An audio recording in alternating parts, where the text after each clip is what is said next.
أعوذ بالله من الشيطان الرجيم. بسم الله الرحمن الرحيم.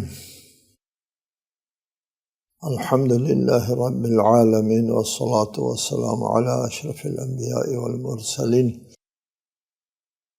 وآله الطيبين الطاهرين.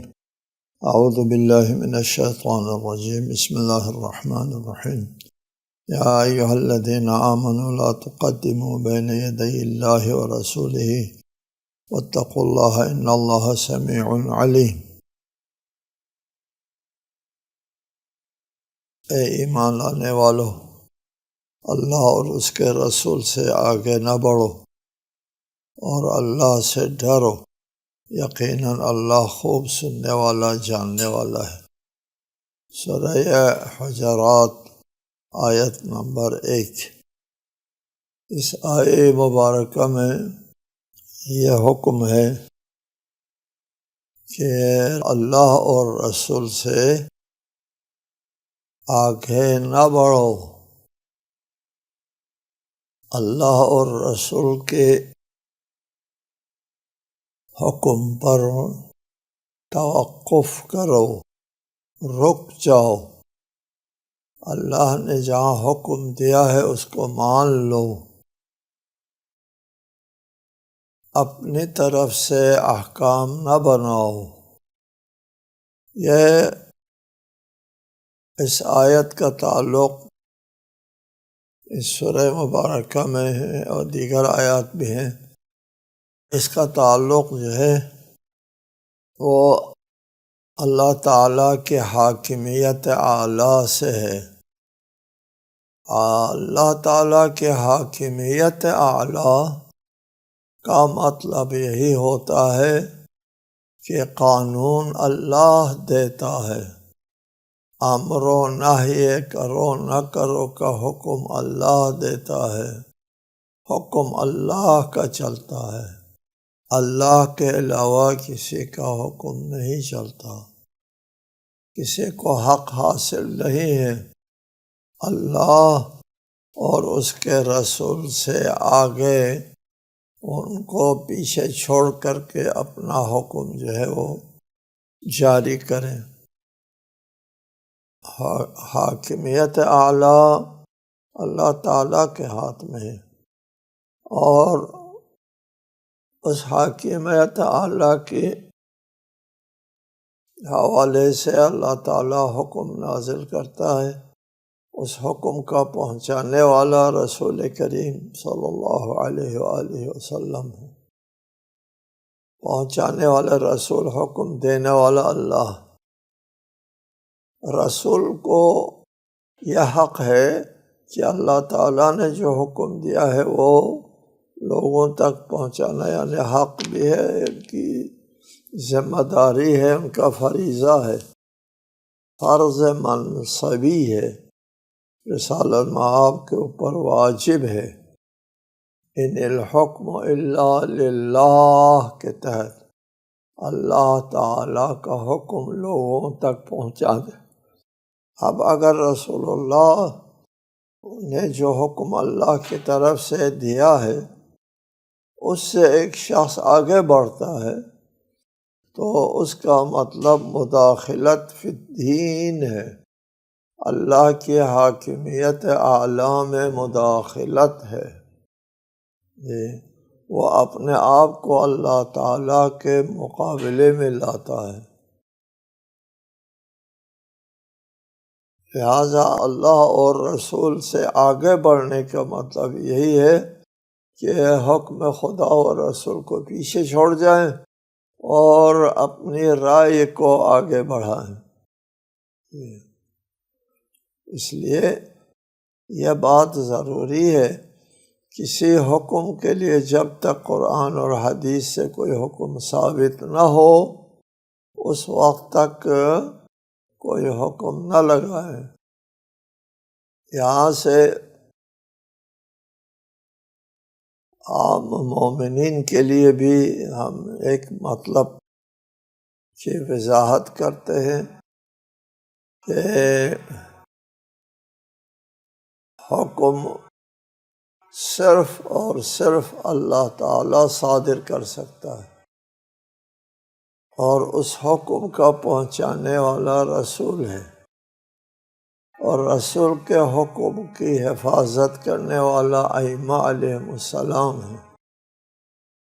ائمہ محافظ ہے، رسول حکم کا پہنچانے والا ہے، اور ائمہ کے احکام کو جو ائمہ نے علیہ السلام نے جو حفظ کیا ہے، وہ جب حکم صادر کرتے ہیں تو ائمہ علیہ السلام کو بھی یہ حق حاصل نہیں ہے، یا رسالت مآب کو بھی، خود رسول اللہ کو بھی یہ حق حاصل نہیں ہے کہ وہ اللہ تعالیٰ کے حکم کو نظر انداز کر کے اپنا حکم جاری کرے۔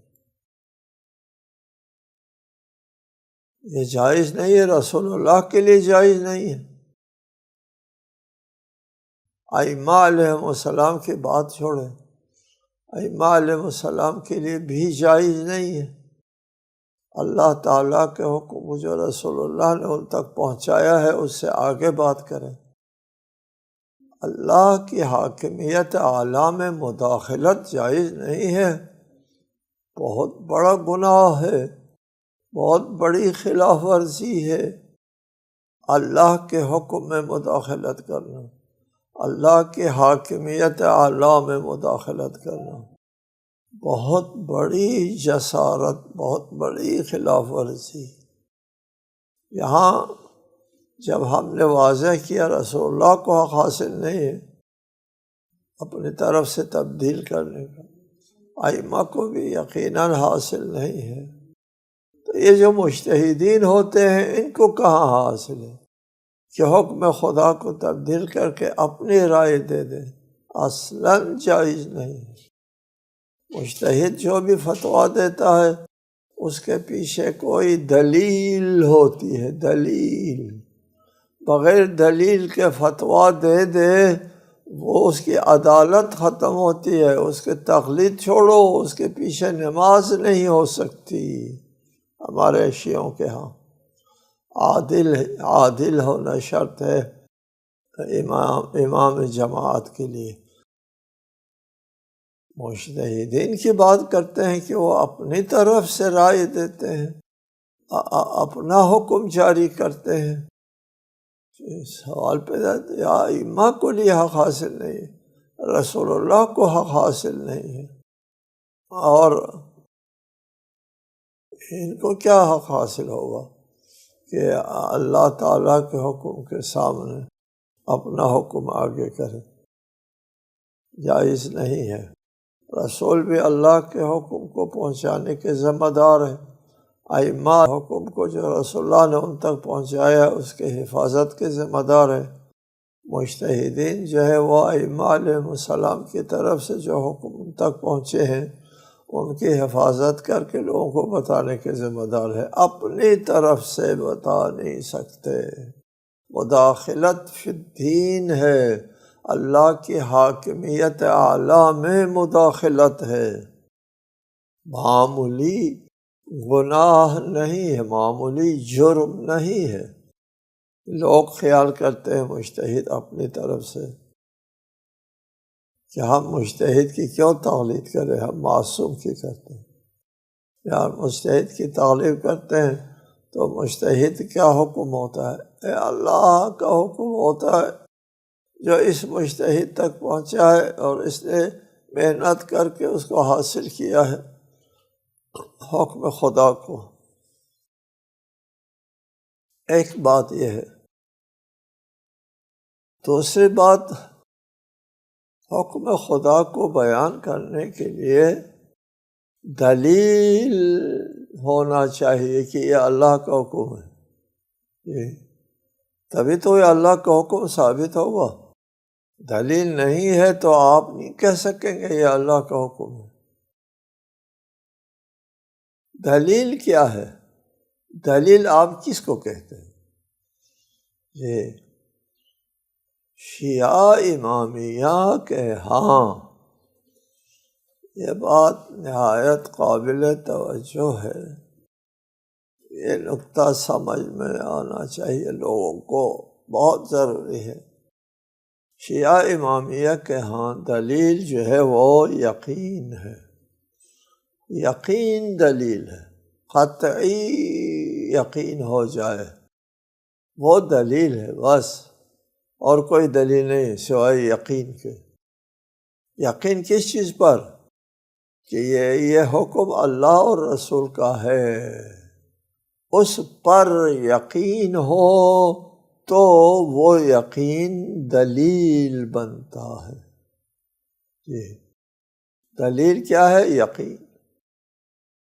کس چیز پر یقین؟ اللہ اور رسول کا حکم ہے پر یقین۔ یقین ہو تو وہ دلیل ہے، یقین نہیں ہے تو دلیل نہیں ہے۔ اچھا جی، پھر آپ کو یقین کہاں سے ملتا ہے؟ کس چیز سے آپ کو یقین حاصل ہوتی ہے؟ جی، یقین حاصل ہوتے ہیں قرآن کی صراحت سے۔ قرآن کا صریح حکم ہے، کوئی اجمال نہیں ہے، کوئی مشکل نہیں ہے اس قرآن کے مطلب کو سمجھنے میں۔ اقیموا الصلاۃ وآتوا الزکوٰۃ، واضح واضح۔ قرآن سے یقین حاصل ہوتا ہے، یہ حکم خدا ہے، کلام خدا میں ہے، ہمیں یقین ہے یہ حکم خدا ہے۔ دوسرا، روایات متواترہ سے یقین حاصل ہوتا ہے۔ متواتر، تواتر کسے کہتے ہیں؟ کتنے لوگوں نے یہ خبر نقل کیا ہے کہ سب کا جھوٹ پر اتفاق ہونا عادتاً نہیں ہوتا، ایسا سب لوگ مل کر کے جھوٹ بولے، اتنے لوگ جھوٹ پر اتفاق نہیں کر سکتے، یہ ہوتا نہیں۔ لہذا تواتر سے یقین حاصل ہوتا ہے، قرآنی صراحت سے اور حدیث کے تواتر سے۔ اتنی تعداد میں لوگوں نے یہ واقعہ بیان کیا ہے، جنگ بدر ہو گئی ہے، یہ ہو گئی ہے، کہاں سے ثابت ہے؟ تواتر۔ اچھا جی، خندق کی اور خیبر کی بھی لڑائی ہوئی تھی، ہوئی، کیا دلیل ہے؟ تواتر ہے۔ بہت سے واقعات اس میں تواتر ہے۔ ہم لوگ کہتے ہیں حدیث من کنت مولا متواتر ہے، تواتر، اس میں تواتر ثابت ہے۔ 110 صحابی کی روایت ابھی ہم لوگوں کے پاس موجود ہے۔ ہمارے زمانے میں، رسول اللہ کے زمانے کی بات چھوڑو، 110 صحابیوں کی روایت کہ رسول اللہ نے یہ فرمایا تھا، یقین حاصل ہوتا ہے۔ 110 نے جھوٹ بولنے پر اتفاق کیا ہو، ناممکن، ایسا ہوتا نہیں ہے۔ 1 2 3 آدمی مل کر جھوٹ گھڑ سکتے ہیں، 110 نہیں گھڑ سکتے۔ یقین دلیل ہے، صرف یقین دلیل ہے۔ اور یقین کہاں سے ملتا ہے آپ کو؟ قرآن کی صراحت سے اور خبر متواتر سے۔ 2 باتیں ہو گئی۔ پھر دوسرے مرحلے میں وہ بات بھی دلیل ہے جس کے دلیل ہونے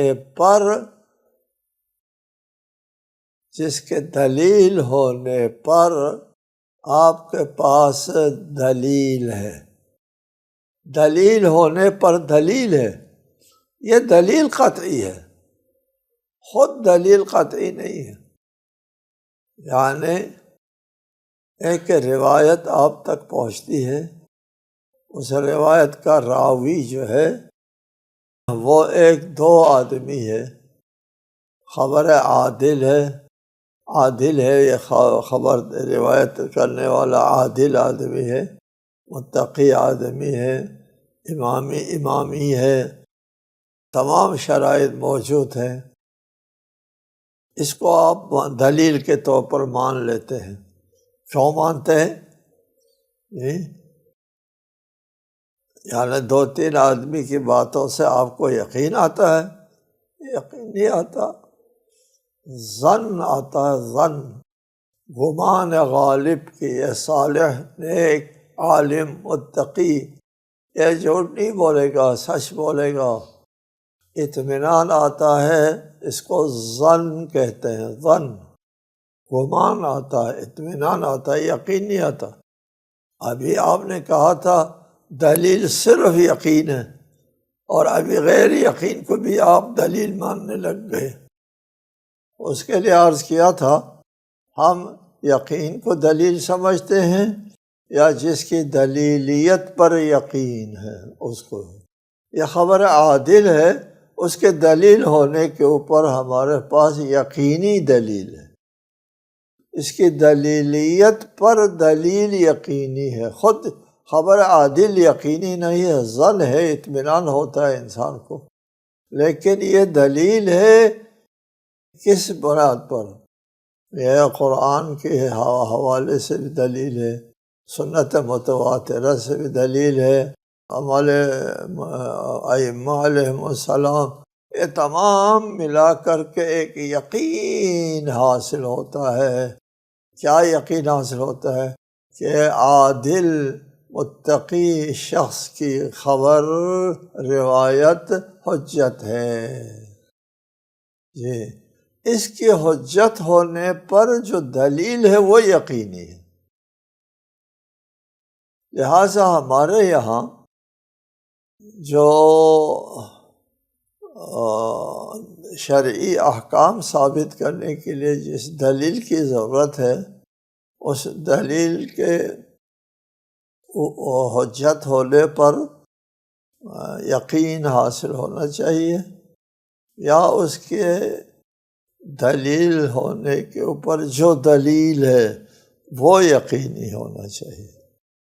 اور اگر یہ دونوں باتیں نہیں ہیں، یہ خود بھی خبر متواتر نہیں، یقینی نہ ہو، یہ خبر واحد ہے، خبر واحد کے اوپر جو ہے وہ دلیل ہے، اگر وہ متقی ہے، عادل ہے، تو اس کے حجت ہونے پر یہ یقینی دلیل ہے، اس کو بھی ہم مانتے ہیں۔ یہ بھی نہیں ہے، یہ دونوں نہیں ہے، پھر ہم اس کو دلیل نہیں مانتے، اس کو حجت نہیں سمجھتے۔ شیعہ امامیہ کے ہاں مثلا قیاس ہے، استحسان ہے، مصالح مرسلہ ہے، قیاس کے دلیل ہونے پر یقینی دلیل نہیں ہے، اس لیے ہم اس کو دلیل نہیں مانتے۔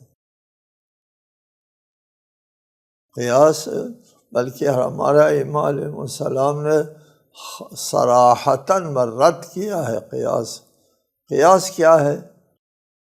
قیاس انسان کی اپنی رائے کا استعمال ہے، اپنی ذاتی رائے، اس کو قیاس کہتے ہیں۔ مثال کے طور پر ایک مثال دیتے ہیں کہ ایک شخص کا انتقال ہو گیا، کشتی میں تھا، اور پھر اس کو کفن تیار کر دیا اس کے لیے، اور ابھی کفن تیار کرنا تھا، وہ پہنانا تھا، تو وہ اس کا لاش جو ہے وہ کسی وجہ سے غرق ہو گیا، سمندر میں چلا گیا، اور یہ جو کفن ہے وہ رہ گیا، باہر رہ گیا، میت جو ہے وہ سمندر میں چلی گئی اور کفن باہر رہ گیا۔ یہاں شریعت نے کہا ہے، روایت نے کہا ہے کہ یہ کفن وارثوں کا مال ہوگا، یہ حکم شرعی ہے۔ اس پر ایک قیاس ہوتا ہے، وہ قیاس یہ ہے کہ آبادی ہے، وہاں پر مسجد ہے، وہ آبادی والے جو ہے وہ چھوڑ چھاڑ کے چلے گئے، آبادی ختم ہو گئی، آج کل کوئی نہیں رہتا، مسجد خالی پڑی ہوئی، کوئی نمازی نہیں ہے۔ قیاس والے آتے ہیں، قیاس والے آ کر کے کفن کے اوپر اس مسجد کا قیاس کرتے ہیں، چونکہ کفن وارث کو واپس جاتا ہے، لہٰذا یہ مسجد بھی واقف کو واپس جائے گی۔ اس کو کہتے ہیں قیاس۔ یہاں بحث لمبی ہے، قیاس منصوص العلت بھی ہے اور ایک مستنبطۃ العلت۔ یہاں مجتہد نے اپنے رائے جو ہے اس کو استعمال کیا۔ وہ کیا رائے استعمال کیا؟ بے مصرف ہونا۔ وہاں بھی بے مصرف ہے، ادھر مسجد بھی بے مصرف ہے۔ یہ بے مصرف ہونا حکم مشترک ہے، لہٰذا جو حکم ادھر ہے وہ حکم ادھر بھی ہے۔ بے مصرف ہونا علت حکم ہے۔ مجتہد صاحب، آپ کو کہاں سے پتہ چلا حکم کی علت، حکم کا فلسفہ، حکم کی حکمت؟ یہی ہے جو آپ نے سمجھ رکھا ہے۔ جی، یہ مستنبطۃ علت کا بنایا ہے، علت کو اس نے خود بنایا ہے، اس لیے اس کو قیاس کہتے ہیں۔ اپنی رائے ہے، اس کی اپنی رائے ہے۔ کیا اس کی رائے ہے؟ کفن کا بے مصرف ہونا، مسجد کے بے مصرف ہونا ایک جیسا ہے، یہ اس کی اپنی ذاتی رائے ہے، اس کا خدا رسول سے کوئی تعلق نہیں۔ اس حکم کی علت اور اس کی حکمت بے مصرف ہونا ہے، یہ کس نے کہا؟ یہ خود اس نے گھڑ دیا۔ یہ قیاس جو ہے وہ حجت نہیں ہے، اللہ کی طرف سے نہیں ہے، رسول کی طرف سے نہیں ہے، یہ مداخلت فی الدین ہے۔ اس لیے قیاس ہمارے یہاں ممنوع ہے۔ ہمارا امام علیہ السلام نے کہا دین مٹ جاتا ہے اگر دین میں قیاس چل جائے۔ کیسے قیاس چلتا ہے؟ کہ دین میں قیاس نہیں ہے۔ بہت احادیث ہے کہ دین احکام کے وضع کرنے کے پیچھے جو فلسفہ ہے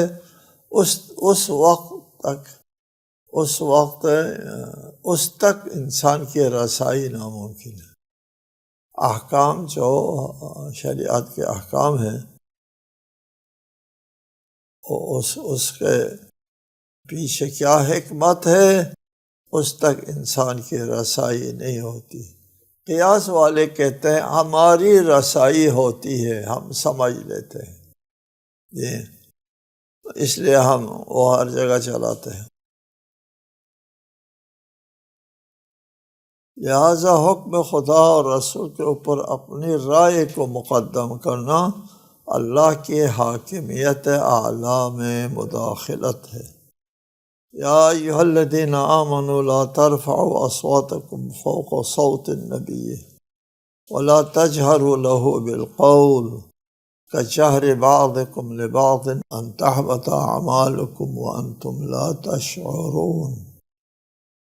اے ایمان والو، اپنے آوازیں نبی کی آواز سے بلند نہ کرو اور نبی کے ساتھ اونچی آواز سے بات نہ کرو، جس طرح تم آپس میں ایک دوسرے کے ساتھ اونچی آواز میں بات کرتے ہو، کہیں تمہارے اعمال حبط ہو جائیں اور تمہیں خبر بھی نہ ہو۔ یہ ہے کہ نبی کی آواز سے اپنی آواز اونچی کرنا یہ صرف آداب محفل نہیں ہے، تہذیب و آداب نہیں ہے خالی، بلکہ ایک طرز عمل ہے جس کا صرا رسول اللہ کے ساتھ احانت کے ساتھ ملتا ہے۔ رسول کی آواز پر اپنی آواز کو اونچی کرنے کا مطلب یہ ہے کہ وہ رسول کے ساتھ بے اعتنائی کرتا ہے۔ رسول کے ساتھ بے اعتنائی کا مطلب یہ ہے کہ وہ مقام رسالت کے اوپر ایمان نہیں رکھتا۔ جی، اس سے اس کی ایمان کی نوعیت مخدوش ہو جاتی ہے۔ یہاں رسول کی آواز پر اپنی آواز اونچی کرتے ہو،